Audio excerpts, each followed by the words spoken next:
ayırmasın yaradan birbirimizi. Men seni söydüm, sana duştum. Sen yüreğime yüreğimi koştun. Sen gelirmi candan ayrılıp. Sen menin bu derdime derman. Olmaz sensiz, geçmez sensiz bir gün hıyalım sen. Yalnızım sen, yanımda kal. Bal sevmeni, men ayrılmarım senden. Olmaz sensiz, geçmez sensiz bir gün hıyalım sen. Yalnızım sen, yanımda kal. Bal sevmeni, men ayrılmarım senden.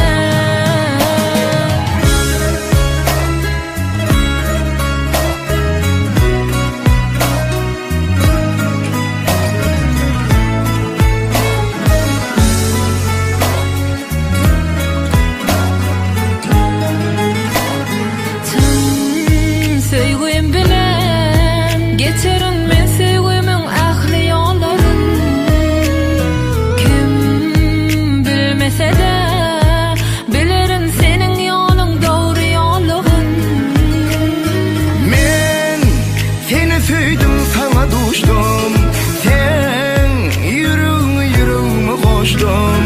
Sen gelirmi candan ayrılıp. Sen menin bu derdime derman. Olmaz sensiz, geçmez sensiz bir gün hıyalım sen. Yalnızım sen, yanımda kal. Ben sevmeni, men ayrılmarım senden. Olmaz sensiz, geçmez sensiz bir gün hıyalım sen. Yalnızım sen, yanımda kal.